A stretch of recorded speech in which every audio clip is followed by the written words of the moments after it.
Hey guys, it's Alex, and welcome back to Alex's Sports News. Hope you guys are having a good day, and holy crap, we got a video today. So let's just get right into it. Starting off with our first story, it's an update on the United States Soccer Federation and what's going to happen next after not qualifying for the World Cup. And the first thing that happened, which was expected to happen and should happen, is that Bruce Arena resigns as coach, effective immediately, and now it looks like Tab Ramos, the U20 head coach, should take over as interim until they get a permanent coach after the World Cup. This is the right move, and the fact that Tab Ramos has experience with all the young players that are extremely talented and can incorporate them into the senior team now, which is needed. And from there we can get the proper coach we need to coach them up, have the right national team. That was a good part about this update. The not so good part is what Sunil Gulati had to say about his position in right now. He said that he will not resign, thinks he doesn't need to resign. He thinks it's because of the World Cup coming 2026.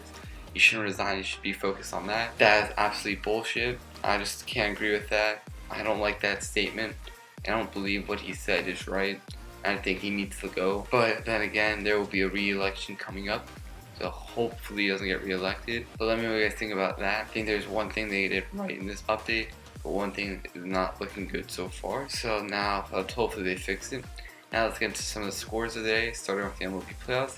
Is that the Astros beat the Yankees to score of 2-1 in Game 1. In college football news, Syracuse upset number 2 Clemson to score of 27-24. And also number 8 Washington State look like they're about to get upset too, but that score isn't final. I'll let you know in the comments below what the update of that comes.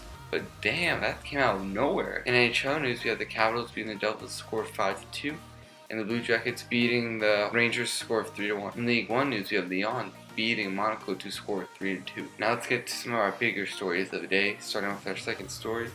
This is about NCAA and University of North Carolina. University of North Carolina avoided major sanctions after the NCAA could not conclude the school violated academic rules was made available that the Department of African and Afro-American Studies were made available to the general student body, not just these student athletes, but these paper classes weren't just in the simplest way what this investigation was about. About these student athletes given this paper class or class that was taken for them, that which would give them an easy A, which would help boost their GPA so they would be NCAA academically ready to participate in any sport that you're playing in. And this was an issue, but also this investigation took place or focused on 2002-2011. While this whole thing started in 1993, so the majority of the kids who were taking these classes weren't part of the investigation. So the ruling was based off of that, or it could have been based off of that, and that's why there was no major punishment.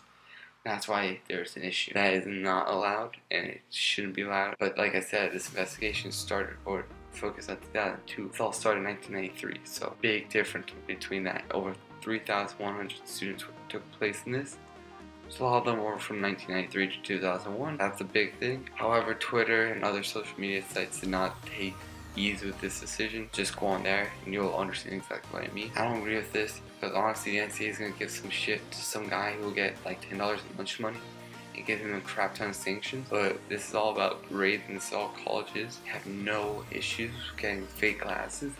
Don't agree with it whatsoever. But hey, that's what's the good thing about hiring really good lawyers and spending good money on this shit. They will pay dividend to you. So let me know what you guys think about that. To our final story. This is a big one. Former Lions player DeAndre Levy goes out and says that he was not allowed to talk about CTE or other brain injuries. He quotes, "The moment I said anything about it, I had 2 calls telling me I shouldn't talk about it. I wrote the paper and I had told not to talk about it the first day that it was out, and I'm just like, it could have been just because locker room culture is nobody wants to talk about anything other than football, but it didn't sit well with me when I was talking about a brain injury." Wow, this couldn't have been at a worse time for the NFL when they were dealing with kneeling and the Trump crap. I mean, this is far worse than anything like this. This is true. There can be some serious repercussions with this. CTE is one of the biggest issues when it comes to the NFL, and if they're not letting players talk about this or trying to hide the facts from it, this could play big moves from the NFL, and this could really affect them more than people protesting them. This is by far the worst thing, and this is big.